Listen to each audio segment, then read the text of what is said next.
Au Canada, les athlètes de OCR et de course à pied ne font pas seulement face aux épreuves le jour de la course, mais nous faisons tous face au plus gros des obstacles, l'hiver.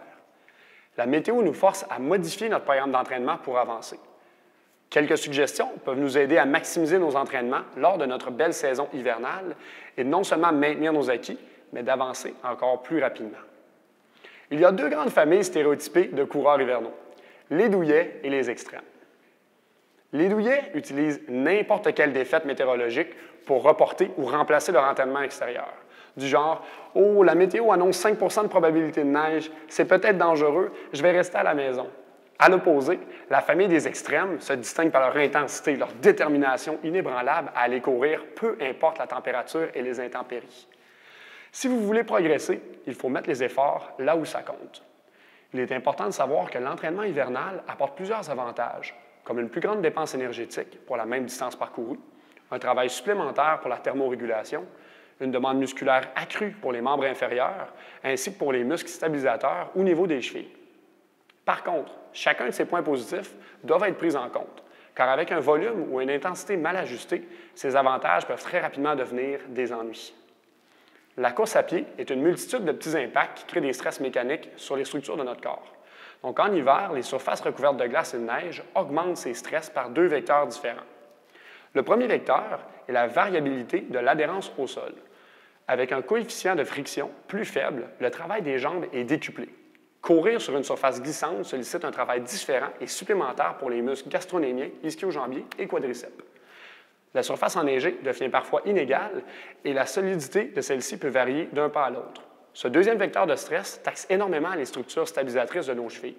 Puisque plusieurs coureurs sont habitués à courir sur des surfaces relativement planes et solides, s'ils transfèrent tout simplement leur volume de course sur les nouvelles surfaces glissantes et inégales, les risques de blessures aiguës, telles les entorses ou fractures, se dédoublent et les structures sollicitées par les nouveaux stress répétés sont aussi assujetties à des lésions de surentraînement.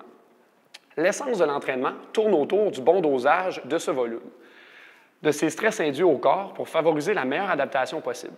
Pour ce faire, favorisez des entraînements à moins haute intensité lorsque les surfaces sont instables ou accidentées. Si vous avez des entraînements qui nécessitent de haute vitesse de course, de type intervalle court ou sprint, il est toujours possible de les faire sur un tapis roulant ou sur une piste intérieure.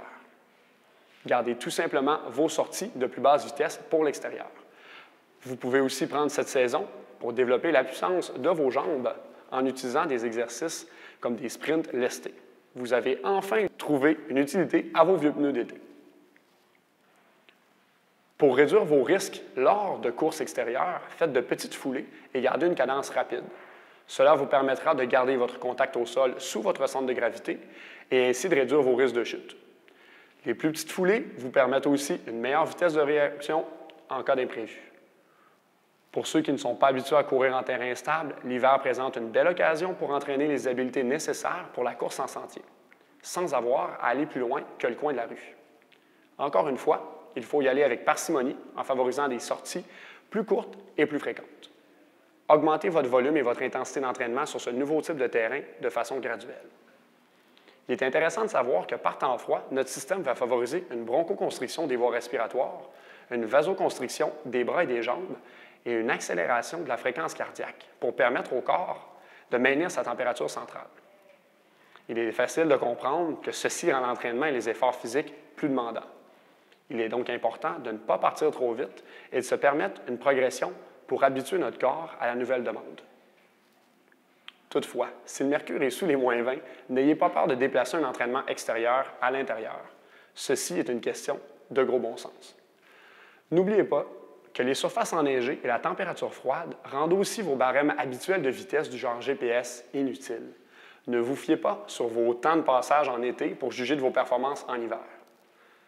Pour toute question ou pour ajuster vos entraînements hivernaux, n'hésitez pas à m'écrire en privé. Partagez cette vidéo à tous ceux qui, comme vous, pourront en bénéficier. Bonne course!